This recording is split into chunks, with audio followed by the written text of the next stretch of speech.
Welcome back, listeners, to another episode of Susan Lopresti Wellness, Mind, Body, and Soul, the podcast where we explore the highs, the lows, and everything in between when it comes to a woman's life, her health, and all aspects of navigating the midlife landscape. I'm your host, Susan Lopresti, and if this is not your first time listening to my podcast, you know that my podcast is all about ways that women who are in midlife and older can start to reverse a lot of the aging process just by doing some very simple, easy lifestyle changes that will make the biggest difference in how you age and how you look and you feel as you are aging. And so today I wanted to come on and talk to you because the other day I was having a discussion with a friend of mine whose mom was in the hospital as we were speaking, and she was actually having surgery at that moment. So I don't know too much about her mom, and I asked how old she was, and she said she was 73. And she started to list off like a laundry list of everything that was wrong with her, the illnesses that she had and what she was going through.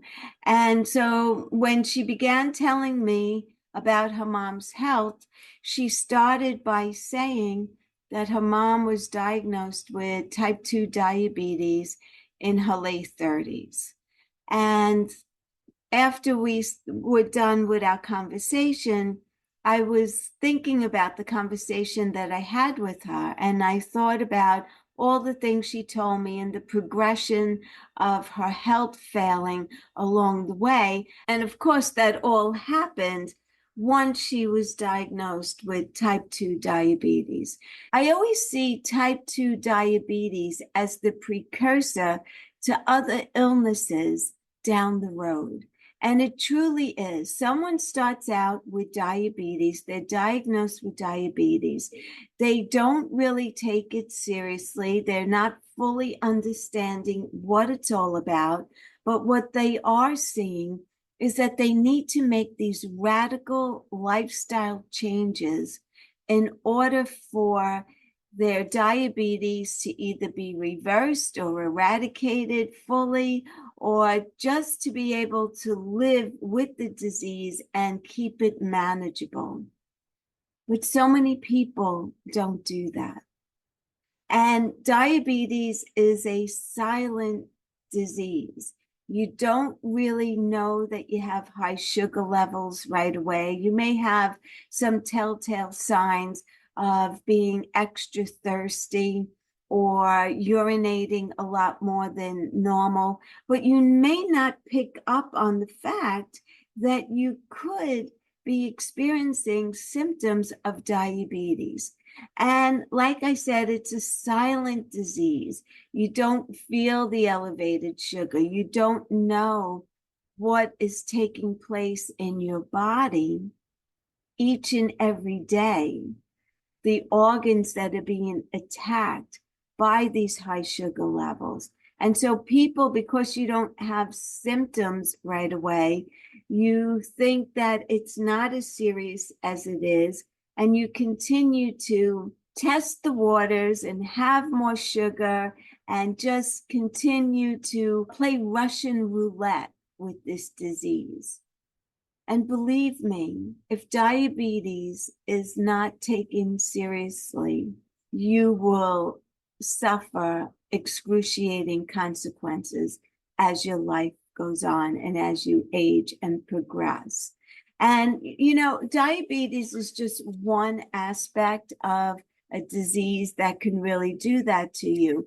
But the purpose of me coming on to talk about this is really to, again, drive home the fact that we need to be focused, laser focused on maintaining good health and achieving optimal wellness while we are still healthy We don't want to wait until we have an illness like diabetes to decide that we're going to eat healthier, exercise more, watch everything that we're putting in our mouth. Why do you want to wait until you're sick to then decide that you want to get healthy?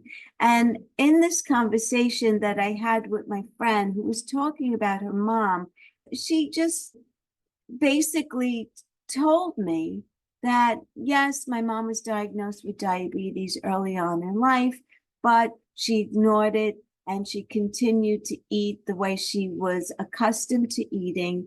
And she really didn't take the seriousness of the disease to heart. And it's like a gamble. It's a gamble of Russian roulette because you just don't know the organs that it's attacking until it's too late. And we don't want to wait for that. So, one of the biggest culprits of diabetes, if left untreated, is going to lead to heart disease. They also call Alzheimer's and dementia type 3 diabetes. So, clearly, elevated sugar levels are going to affect your brain and your brain health. So that's another reason to stay away from sugar, right? It affects so many of your organs. It could attack your kidneys. I know people who were on dialysis for many, many years because of diabetes. Once you go on dialysis, you have to be on it for the rest of your life. And diabetes is the type of disease that's insidious in ways because, first of all, it's a silent disease. You may get some telltale signs, like I said, being more thirsty or urinating more, but you're not physically sick from it. So you just ignore it and you don't pay much mind to it until you get diagnosed. And once you get diagnosed with type 2 diabetes, you have type 2 diabetes. So now what are you going to do with it? And a lot of people I see decide that they're just going to live with it instead of deciding to take action so that you can reverse type 2 diabetes. Type 1, no, that's clearly something that is an autoimmune and you can't reverse type 1. But type 2 definitely is a lifestyle disease. It starts as a lifestyle disease. Everything that you're putting in your mouth and everything that you are not doing to maintain good health, like working out every day, right? That comes in hand with food. If you're eating a pristine diet, but you are on the couch every single day, watching television, not moving your body, not paying attention to your muscles and your posture and everything that comes along with it, we need to work on maintaining good health. It doesn't just get handed to us. We need to be proactive in achieving optimal wellness. My best advice really is to stay healthy. Don't wait until you're sick to decide that you want to get healthy. That's really not going to be a plan that'll work out so well. And I'm not saying that you can't get healthy. You certainly can. You can improve your health by making changes to your eating and your lifestyle and just getting on track and doing the right thing. But the easiest way is to just maintain the health that you have while you have it and just honor it and nurture it and honor your body and show it appreciation instead of doing things to sabotage your health. Do everything that you possibly can to continue to improve your health and make these positive changes so you won't have to be in your early 70s already in a wheelchair, already having surgeries and having so many different complications that are stemming from diabetes or any other chronic illness that you may have, heart disease, whatever it may be, high blood pressure, another one. And these are lifestyle diseases. They truly are lifestyle diseases. Okay, every once in a while, you'll come across someone who's super healthy, who eats all the right foods, who exercises all the time, and you'll hear that they did have a heart attack or some kind of a condition. Things happen, of course, right? We know that things happen. But in general, if you honor your health and you treat it right and you get good sleep and you have good practices, there's no reason in the world why you should get sick. You're really building the odds in your favor when you're doing everything that you can to stay healthy. So I was thinking about my friend's mom, and I just kind of felt bad, that why she is living a life like this and struggling and going through surgeries and not enjoying her life and not being able to enjoy her grandchildren or anything like that. And it just solidified why I do what I do, right? Because sometimes I think about it and say, should I continue putting all this time and energy into talking to women?